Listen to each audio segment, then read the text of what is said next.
उत्तर प्रदेश के अंदर प्रियंका गांधी संविदा कर्मियों को नियमित करने का वादा करती है और चुनावी मैदान में उतरती है। लेकिन राजस्थान की अगर बात करें, जहां कांग्रेस की सरकार है, वहां 2018 के विधानसभा चुनाव के अंदर संविदा कर्मियों को नियमित करने का वादा किया गया, लेकिन 4 साल गुजर जाने के बाद भी न तो संविदा कर्मियों को नियमित किया गया, न ही उनके दूसरे हक दिए गए। हाल ही में हुआ बजट सत्र में भी संविदा कर्मियों को उम्मीद थी कि उन्हें नियमित किया जाएगा, लेकिन ऐसा नहीं हुआ। इसे लेकर हमारे साथ खास बातचीत के लिए भंवर सिंह जी हैं, जो संविदा कर्मियों की लगातार मांग उठा रहे हैं। भंवर जी, किस तरह के वादे 2018 के अंदर सरकार की ओर से किया गया था और क्यों पूरा नहीं हो पा रहा है? सर, मैं एनसीडी से भंवर सिंह काउंसलर हूँ और हम काफ़ी लंबे समय से संविदा पद के ऊपर कार्यरत हैं। और जब 2018 के अंदर कांग्रेस गवर्नमेंट बनी थी, तब इन्होंने घोषणा पत्र के अंदर एक वादा किया था कि हमारी गवर्नमेंट बनते ही सभी संविदा कर्मियों को नियमितीकरण किया जाएगा, जिसमें कमेटी बनाकर सबका कैडर बनाया जाएगा, कैडर के अकॉर्डिंग इनको सबको नियमित किया जाएगा।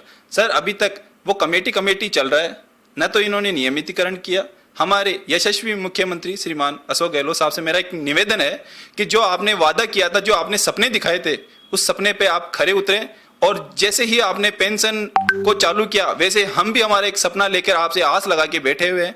23 तारीख के बजट के दौरान आपने कुछ भी नहीं कहा, क्यों चुप्पी साध रखे थे? जब आपका चुनाव आया तब तो आप बड़े बड़े वादे किए थे हमारे को एक सपने दिखाए थे। उन सपनों को आप आज अधूरा छोड़ के जाओगे, हमें ये आकांक्षा नहीं थी। सर, आपसे हमारी आज भी एक विनम्र निवेदन है, सर आप इस जगह मेरे पद के ऊपर रहकर देखो कि मैं कैसे मेरे परिवार का पालन पोषण चला रहा हूं। आज जब कोरोना काल के अंदर एक पिता अपने बेटे से, अपनी माँ अपने बेटे से या बहन भाई से या पति पत्नी से नहीं बोल पा रहा था, उस दौरान उस भयंकर महाकाल के अंदर भी हमने अपनी पूरी भूमिकाएं निभाई है। जैसे स्क्रीनिंग से लेकर अपने जैसे मान लो कि सब चीज, डायबिटीज, शुगर पेशेंट जो हम करते हैं काम, उसके अंदर भी लोगों की बीपी चेक करना, सब कुछ काम करना, एक हम पूरी जिम्मेदारी। हमने उस दौरान ये नहीं सोचा कि हमारी तनख्वाह कितनी है क्या नहीं है। हमने एक मजबूत ढांचे की तरह कि हमारी कांग्रेस सरकार, जो हमारे मुख्यमंत्री है, इनकी छवि के ऊपर कभी आंच नहीं आने देंगे। ये हमने इतना हौसला बुलंद करके हमने काम किया है। और आज भी हम राजस्थान के अंदर जो चिरंजीवी स्वास्थ्य शिविर चल रहे हैं गांव-गांव, उन गांव-गांव में जाकर हम आज भी स्क्रीनिंग कर रहे हैं लोगों की। क्यों कर रहे हैं? क्योंकि हमारी सरकार का एक प्रोटो है जो स्वास्थ्य शिविर से संबंधित है। इस चिरंजीवी को गांव-गांव तक फैला रहे हैं। क्यों सर? हम आपके लिए सब कुछ इतना बलिदान कर रहे हैं, तो आपका भी फर्ज बनता है कि हमें नियमितीकरण करके और हमारे हौसलों को थोड़ा बुलंद करें, जिससे हमारे भी बच्चों को एक भोजन के लिए उम्मीद है सर आपसे कि आप अगर ये पूरा करते हैं वादा, तो हम बहुत खुश हो जाएंगे सर। ऐसी ही एक संविदा कर्मी हमारे साथ और हैं, प्रियंका यादव जी। प्रियंका जी, क्या 2018 के अंदर वादा किया गया था? अभी हाल ही के अंदर प्रियंका गांधी ने भी उत्तर प्रदेश के अंदर वादा किया है, क्यों पूरा नहीं हो पा रहा और क्या वादा था? सबसे पहले आप वादा बताइए जो 2018 के अंदर वादा किया गया, जिसके बाद कांग्रेस सत्ता में आई। सर, इन्होंने 2018 में वादा किया था कि सभी तरीके के संविदा कर्मी, चाहे वो एनएचएम में हो, चाहे वो पैरा टीचर हो, चाहे वो पंचायत सहायक हो, सबको परमानेंट किया जाएगा। अभी यूपी में प्रियंका जी ये घोषणा कर रही हैं कि हम सभी संविदा कर्मियों को परमानेंट करेंगे, जबकि 2018 में राजस्थान में यही घोषणा की गई थी, लेकिन आज तक पूरी नहीं हुई। उसमें कहीं नहीं लिखा था कि कमेटी बनाएंगे। कमेटी बनाई, कमेटी ने क्या रिपोर्ट दी? किसी संविदा कर्मी को ये नहीं पता कि रिपोर्ट क्या आई है, कमेटी ने क्या क्या लिखा। हमसे बार बार हमारी डिटेल्स मांग ली जाती है, क्वालिफिकेशन मांगी जाती है, लेकिन वो कमेटी का भी जो बेसिक डिसीजन होगा वो भी तो सामने आना चाहिए। कमेटी का कोई डिसीजन, हमें किसी को नहीं पता कि कमेटी ने क्या लिखा है। अभी जो कि चुनाव है, चुनाव यहाँ थे तो यहाँ घोषणा हो गई, चुनाव वहाँ थे तो वहाँ घोषणा हो गई। कांग्रेस सरकार ऐसे कर रही है। अगर मुख्यमंत्री जी हमारे संवेदनशील मुख्यमंत्री जी हैं, लेकिन मुझे ऐसा लगता है कि सुशासन का अभाव है राजस्थान में। जो ये मुख्यमंत्री जी की घोषणाएं जो है वो पूर्ण नहीं हो पा रही हैं। तो प्रियंका जी का कहना है कि सुशासन का अभाव है, क्योंकि जो वादे किए गए और लगातार जो दूसरे प्रदेशों के अंदर भी वादे किए जा रहे हैं, वो आज भी राजस्थान के अंदर जब 4 साल की सरकार गुजर चुकी है तब भी अधूरे हैं।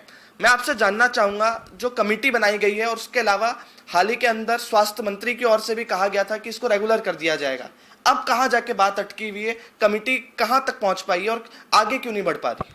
सर मेरे हिसाब से कमेटी देखी जाए तो कमेटी कंप्लीट हो चुकी है, क्योंकि अभी बीच में साल भर पहले कहा तक गया था कि हम मुख्यमंत्री महोदय को दे दिए हैं फाइल बना के कमेटी की, और अब आपको जल्दी ही नियमित किया जाएगा। अभी 16 दिसंबर के आसपास अपने स्वास्थ्य चिकित्सा मंत्री हैं प्रसाद लाल मीणा जी, उन्होंने भी सर ने ये कहा था फर्स्ट इंडिया न्यूज़ के माध्यम से कि हम जल्द ही संविदा कर्मियों को नियमितकरण करके और इनको परमानेंट कर देंगे, सभी को, जिसके अंदर एनआरएचएम, यूटीबी, कंप्यूटर ऑपरेटर, सहायक, काउंसलर, जीएनएम, वीएनएम, सभी के लिए सर। वो अभी पैरा टीचरों की सुनने में आ रही है कि पैरा टीचरों को हम जल्दी नियमित करेंगे। क्यों साहब, पैरा टीचर ही सब कुछ, संविदा कर्मचारी थोड़ी है। हमने भी तो अपनी जिम्मेदारी निभाई है बखूबी से, और हमारी तो आस है आपसे, जो आपने सपने दिखाए अगर आप ही पूरा नहीं करोगे तो कौन करेगा सर उनको। तो मेरा कहने का आपके चैनल के माध्यम से ये कहना चाहता हूँ, मैं अपने यशस्वी मुख्यमंत्री जी को, सर आपका वादा जो 4 साल से पेंडिंग चल रहा है इसको पूरा करें। आने वाले चुनाव में अगर हम खुश होते हैं तो पूरी राजस्थान की जनता खुश है आपसे। एक सवाल, अगले साल राजस्थान के अंदर भी विधानसभा चुनाव होने हैं और विधानसभा चुनाव के दौरान यही कांग्रेस पार्टी वापस मैदान में उतरेगी, भाजपा भी मैदान में उतरेगी, और अगर आपकी मांगे पूरी नहीं होती हैं तो अगला कदम क्या रहेगा? आप दोनों से मैं जानना चाहूंगा। हम इस सरकार का विरोध करेंगे सर। अगर ये हमारी मांगे पूर्ण नहीं करती है कांग्रेस सरकार, तो हम कांग्रेस सरकार का इस बार विरोध करेंगे, क्योंकि कांग्रेस सरकार, सबको पता है, पूरे राजस्थान को पता है कि कांग्रेस सरकार के सत्ता में आने का सिर्फ यही एक वजह थी कि उन्होंने ये कहा था एनएचएम कर्मियों को परमानेंट किया जाएगा। 1.5 लाख एनएचएम कर्मी है राजस्थान में। बेशक इन्होंने पेंशन, जो परमानेंट कर्मचारी है, जो उनको पेंशन योजना लागू कर दी, जिनको 80 लाख, 1.25 लाख, 1.5 लाख रुपए मिलते हैं, लेकिन हमारी जो क्वालिफिकेशन है वो पोस्ट ग्रेजुएट रखी गई है हमारे जो, लेकिन हमारा मानदेय क्या रखा गया है? 10,000 रुपये। आप ये बताइए 10,000 रुपये में आदमी क्या कर लेगा? खुद का अकेले का खर्चा पालना मुश्किल है, और परिवार कैसे पालेगा 10,000 में? हम भी इसी देश के नागरिक हैं। अच्छी बात है मुख्यमंत्री जी की ये कि उन्होंने परमानेंट कर्मचारी, क्योंकि वो पूरे टाइम देश की सरकार की सेवा करते हैं, तो उनको पेंशन लागू की। तो संवेदनशील मुख्यमंत्री जी से हमारा भी ये अनुरोध है कि वो हमें भी नियमितीकरण का, जो कि उनका वादा था, वो अपना वादा निभाए, हमें भी नियमितीकरण करें। अगर नहीं करेंगे तो फिर हमें सरकार का विरोध करना पड़ेगा। सरकार अगर नियमितीकरण से पहले ये देखे कि 10,000 रुपये तो हमारा कम से कम सम्मानजनक मानदेय तो रखे। ये जो नरेगा मजदूरों की अभी उन्होंने आय बढ़ाई है, लेकिन हमें कुछ नहीं मिला है अभी तक। कुछ 10,000 पे ही काम कर रहे थे, हम 10,000 पे ही काम कर रहे हैं हम पिछले 5, 7, 6 साल से। कुल मिलाकर संविदा कर्मियों का दर्द यही है कि आखिर जब सब जगह सरकार की ओर से राहत दी जा रही है, तो आखिर संविदा कर्मियों को राहत क्यों नहीं मिल रही? उनको क्यों नहीं रेगुलर किया जा रहा? उनका मानदेय क्यों नहीं बढ़ाया जा रहा? समान कार्य के मुद्दे भी हैं। हमारे साथ भंवर जी, और किन मुद्दों पर है? एक तो आपका परमानेंट करने की मांग है, परमानेंट करने के अलावा आपकी और क्या क्या मांगे हैं? सर हमारी सबसे बड़ी मांग यही है कि जो हमें सपना दिखाया गया उसे पूरा किया जाए। नियमितीकरण ही हमारी सबसे बड़ी मांग है, क्योंकि हम लंबे समय से चलते आ रहे हैं। समान कार्य समान वेतन कहते हैं, लेकिन अभी तक हमें नहीं मिला। वो हमारा एक मौलिक अधिकार है, वो अभी तक हमें नहीं मिला। क्यों नहीं मिला?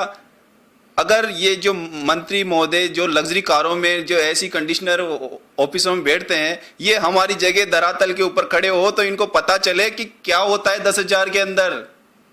ये मैं आपके चैनल के माध्यम से पहुंचाना चाहता हूं वहां तक ये मेरी बात, कि आप हमारी जगह हो तो आप क्या कर सकते हो 10,000 के अंदर। जो हम इतनी भूमि आपके जो भी आपके प्रोग्राम चलते हैं उसके अंदर पूरी हमारी ड्यूटी निभाते हैं, समान कार्य भी है हमारा, सब कुछ है, फिर समान वेतन क्यों नहीं है?